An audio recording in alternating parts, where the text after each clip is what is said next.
Hey guys, welcome back to another video. So I woke up this morning to a really good surprise. They've pushed the launch of the patch earlier than expected, and we've already got guild raids. So in this video, I just want to be going through just basically a first look at the raids, the points, how to get them, and then actually go into the raid, talk about sort of team compositions and ideas like that. Obviously, I haven't got any like full teams built for it or the best team figured out because I've only been looking at it for about 20 minutes. But I've got some ideas. I've had a quick look at it. I've got some ideas of good 2 and 3 star units that might help you out along the way. First of all, sorry if my voice is a bit croaky. It is about just past 4 a.m. I normally get up to go to the gym at this time, but I thought I'll make a video today instead. But yeah, first thing I want to look at is the points. So those points at the top, you actually get them now from completing guild quests. So if we go into here and just go to the quests, you'll now see that the rewards reward those points, and they're bound to the guild, like not individual person. I'm pretty sure that's how it works. So don't worry if you don't have a collection of them somewhere. But yeah, that's the main thing. Another thing I want to talk about, there is obviously the new glyphs and everything as well. But I'm going to try and tee up a time to do a video with Childish about that. I just feel it's a better conversation to be had with two people than me just talking at you about what I think. I like to have that more constructive with two people discussion. So that one will come hopefully soon. But yeah, this one we're looking at the raid. So I've just started a raid here. We're doing the easy one. We can look here and we can click raid details up the top here, and it shows you the sort of limitations to raid. So the easier version is a 60 days to complete. You get 5 attempts per day, and your monsters, because in the raids when your monsters die you can't use them again, but in this one when they die you can use them again the next day. And they've got to be 4-star or higher. And the reason we're doing this one is because the dev said when we went over to Barcelona that they wanted it to be hard content to get to, and I feel like most guilds are going to be a long way off doing the hard mode. So the hard mode, you get 1 day to do it, you get unlimited entries, which may sound good, but your roster never refreshes, meaning any monster that dies is just dead, and you can only use 5-star creatures. So I'm tipping you're going to need a fair few 5-star creatures because they are going to die a fair bit. Once I test more, we'll be able to talk strategies on when to flee and stuff like that, which I'll show you in a second. There is a flee button now. But yeah, that one looks like it's going to be incredibly hard. So we won't jump into that one yet. We'll go back and look at this, the easier version. And down the bottom, you'll see Safe Battle and Battle. So Safe Battle, it's a really awesome thing. It's kind of like in Arena where you can test your own defense. This is what that is. This is testing your teams against the boss, see what sort of damage you can do. So I'm going to spend a bit of time testing in Safe Battle mode. Obviously it resets daily, so I have a day to sort of get my team sorted on what I want to do, and then I can use my 5 battles and then reset after that. So when we hit the view enemies button here, it comes up with the enemies, and now you can click on them to see their abilities. So if I click on the boss on the first wave, we get the boss's abilities.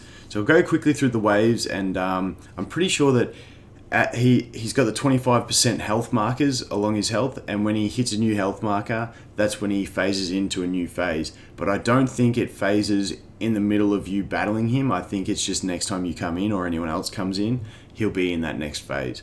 So he's just got attacks an enemy. This is the first phase. Increases the attack of all allies by 280%, and it can't be purged. So his allies are going to be hitting like a truck, and in this wave, it's going to be that Fire Mauler and Wind Giant.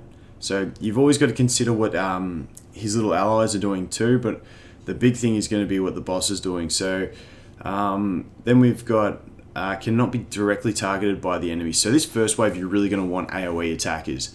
And then he's also got anytime one of his allies dies, which is going to be fairly often because you're going to be using AoEs, he gives himself an attack and a defense buff, and increases and revives them. So they're always going to be there. They're never going to be permanently dead.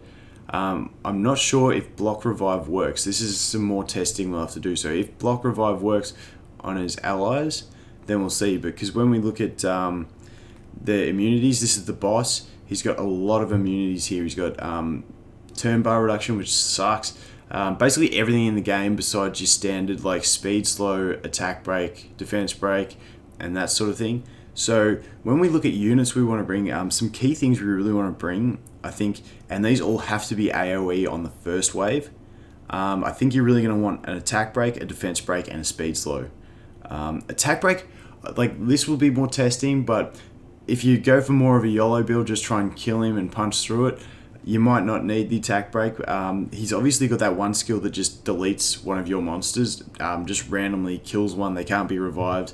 So if you bring too many supports with one damage dealer, if he hits that damage dealer, you're basically not going to do any damage, so it's pointless.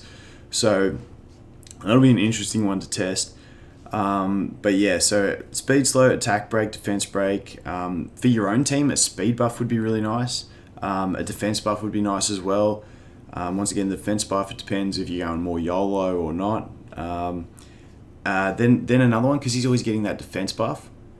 I'm targeting more the defense buff now because I'm still thinking on that. Let's just get truckloads of damage into him. You'll want an AoE purge. And the other thing that is handy, even though he's immune to turn bar manipulation, his allies are not, so you can still turn bar manipulate his allies to stop them doing their effects. And then another thing to consider would be immunity for some of the stages, not this stage as much, but some of the stages have like turn bar reductions and stuff like that. So moving on to the next one, we've got he's got an increased attack for allies, remove beneficial, that same thing, that one shot someone, attacks all enemies, lower the turn bar. This is the one I was talking about where immunity might be handy, and attacks an enemy and lowers the turn bar. So immunity might be handy for that as well. And this one, his revive of the allies is on a 3-turn cooldown, so it's not a passive. So this one, it is more valuable to kill those allies too. But in this phase, he's not immune to AoE or any of the other phases, so now you can go in with your single target nukers and stuff like that, single target debuffs, all that sort of thing, as long as you can control the ads too. So I feel like the first wave is going to be the most challenging for a lot of earlier game players, just for that having to have all the AoE effects. And then the third wave grants all allies attack, so it's a passive where after every time he takes a turn, he grants his allies attack. Looks like it can be purged, so we'll have to wait and see. Once again, there's that target and just nuke a random enemy, increases the attack of all allies again, and then attacks the enemy, and then revives his allies. So that's on a 5-turn cooldown. So he's always pretty much reviving the allies as well, but on a different sort of cooldown. Okay, so this one we'll go into. He has remove the beneficial effects of all enemies. So all your monsters are going to be stripped and at 1% HP in this last wave. So this last wave is going to be crazy. And then he's got revival dead allies and refills their turn bar by 100%.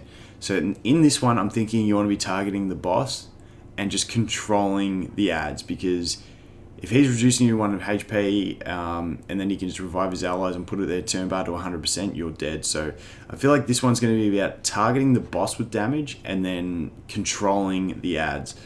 We've also got to increase the attack of allies, which is huge again, and remove beneficial effects. This is your one single target random person that's going to be just dead. So I think the overall thing in all the waves, as a general thing, I will eventually do guides for each wave and sort of some more free-to-play friendly teams and stuff like that.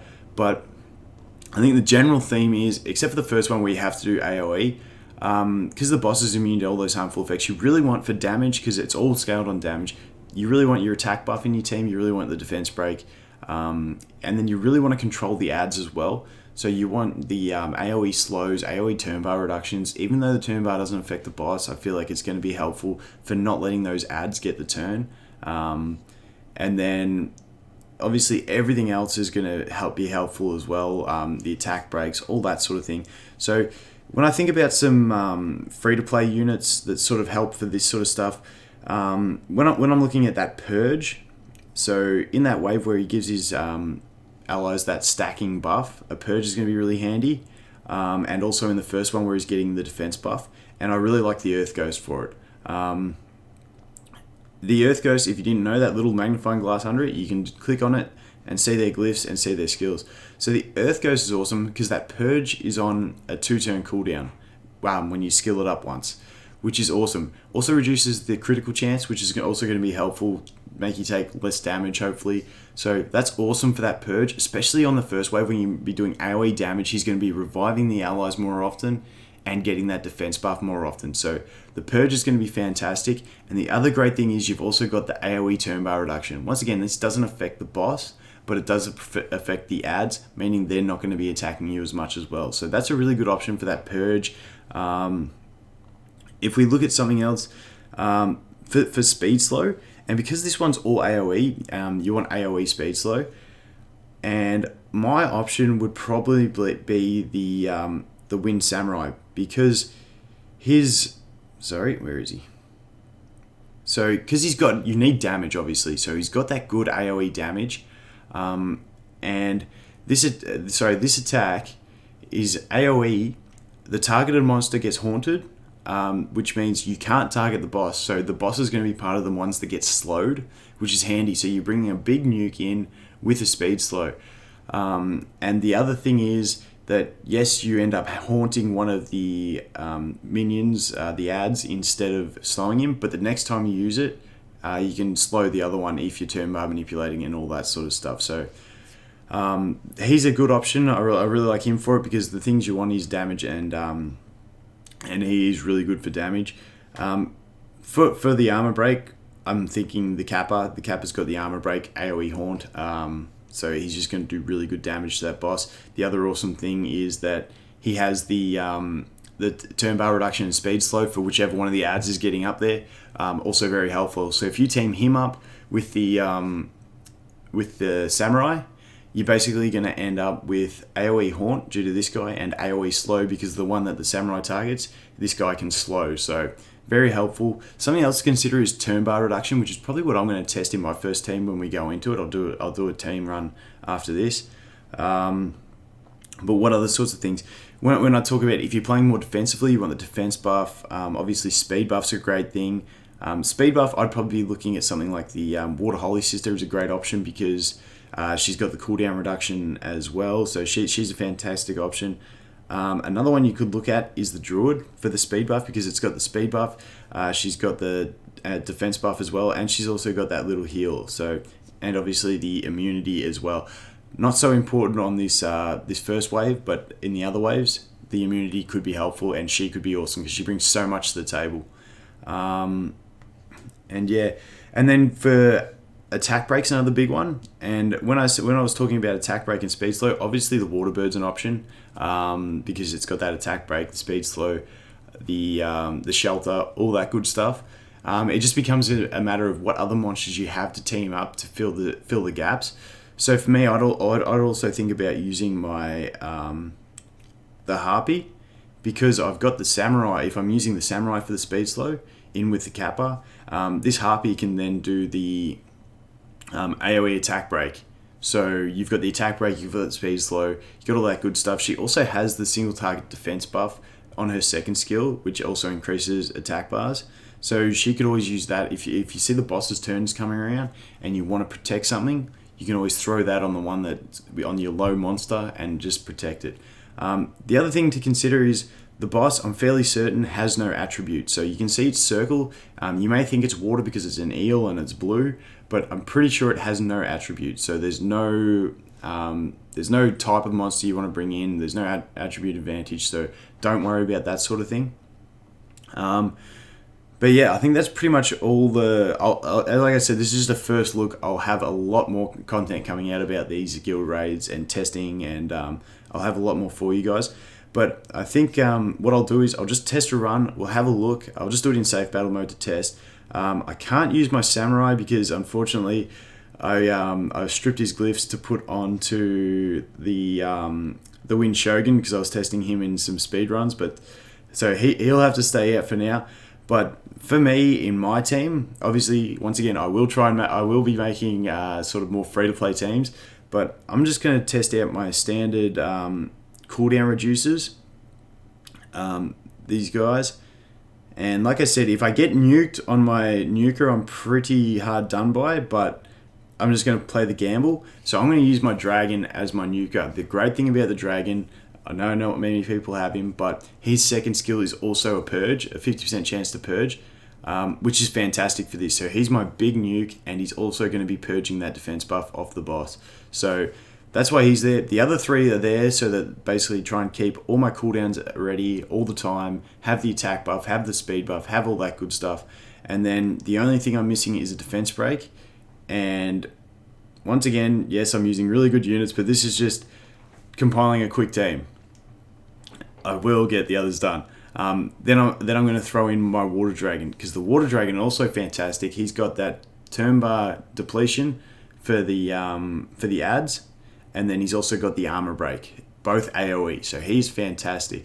So I'm just going to do a safe battle mode, and we'll just see how it works. Just see the operation of the battle and stuff like that. So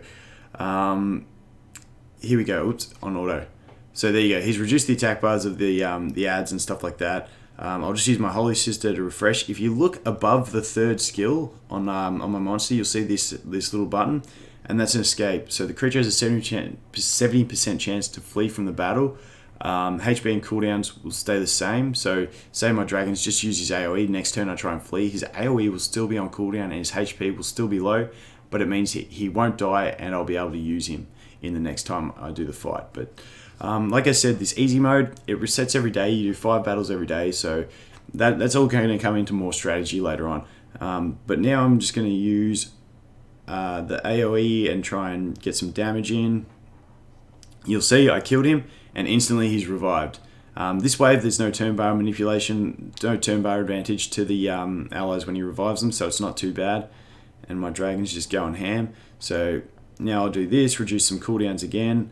Now that the ads are low attack bar, I'm just going to go for the armor break on the boss, see if I can land that.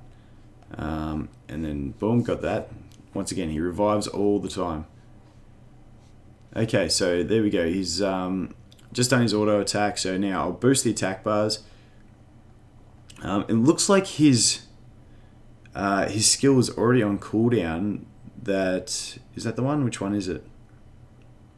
Yeah, it looks like that skill is already on cooldown that just destroys one enemy. So that must be on cooldown when he starts, I'm assuming. I'm not 100% sure about this. And then once it gets around to it after 8 turns, that he one-shots someone. It gives you a bit of time, because I think it'd be a bit crazy if he did do that on his first turn and just deleted an ally.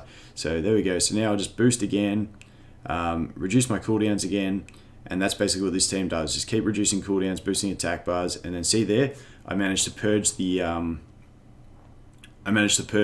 defense break. But now that I look at it, this team might not be as great for that, because the dragon is pretty much always going to be killing one of those allies of him, and then he's going to be getting that defense buff back. So that's something I have to play around with. I'm going to lower the turn bars just because the boss still has that defense break, the others don't. So I might be able to do a couple attacks with the dragon and not actually kill those ads. So then we just keep going through this way. I'll reduce those turn bars again, and then we'll do this. Yeah, so it looks like my dragon, I'm just going to have, looks like the purge, if you're using the dragon, isn't the best option, because it's always going to be there. Like I said, if you use that ghost, the ghost is a good option, because she won't be doing that damage to the ads, so she will be purging and giving you a chance to nuke without the purge. Having your nuker tied into the purge, it means that they're not going to be able to nuke once that defense buff is off. So that's that. We'll just auto through it and have a look at it and just see how it runs. But yeah, that revive is crazy. So I'm just curious to see the animation on his one shot, because I haven't played through it enough to see. But yeah, as you can see, I'm doing a little bit of damage, but still not much. But then you got to consider that you will have your whole guild doing possibly 5 battles a day. So I think early on it's just going to be about trying to figure out what team works best for you. just definitely make use of this test system. I think it's fantastic. It lets you not just go in YOLO and not know what's going on. You can test your teams. It's got damage meters on the left hand side. So you can see at the moment I'm at 91,000, 100,000. So yeah, do a bunch of different tests. Maybe test the same team a couple times if you have time. Try and find out what does. There you go. There was the one shot. I don't think that was even his one shot skill.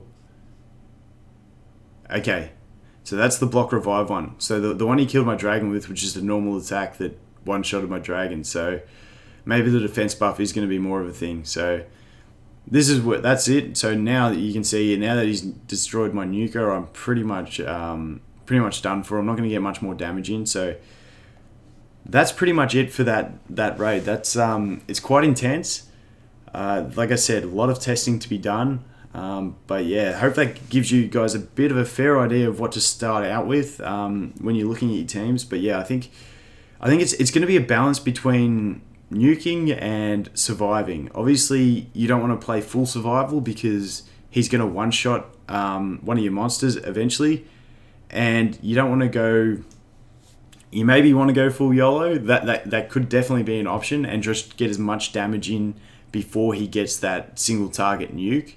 And then maybe even once you see that one, single target where he just deletes a monster, once you see that coming up, you could just try and flee with all your monsters and go, well, I've done all my damage. If he kills someone, I'm not going to be doing that damage anymore. So you try and flee and then come back again.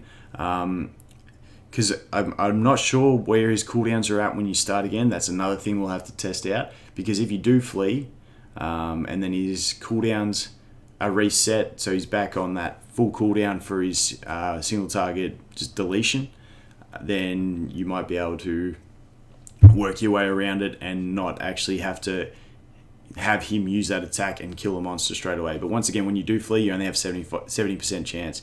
But that's awesome. I'll have a quick look at these chests, the dark chests. So when you complete the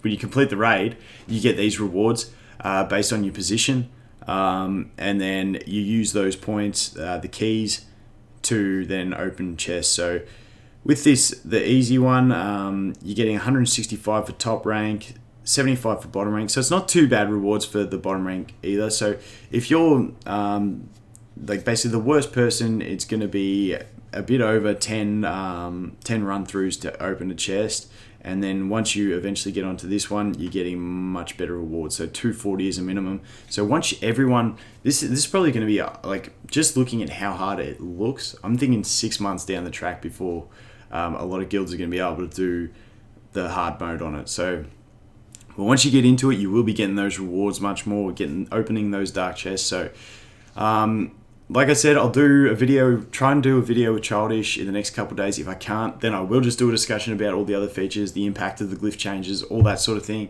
But I'd rather do that as a team discussion. So keep an eye out for that one. If we do it, and we'll probably put it on Childish's channel, I'll leave a link to it in the next video I make and all that sort of stuff, so you guys can check it out. But thanks for watching another video, guys. Much more testing to be had, many more videos to be made on this, but I'll look forward to seeing you in the next one. Cheers.